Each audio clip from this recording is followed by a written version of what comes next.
يوم تبدل الأرض غير الأرض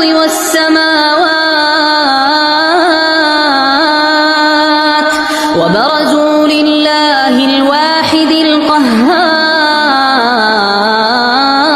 القهار وترى المجرمين يومئذ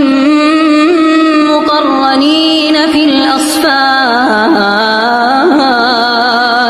سرابيلهم من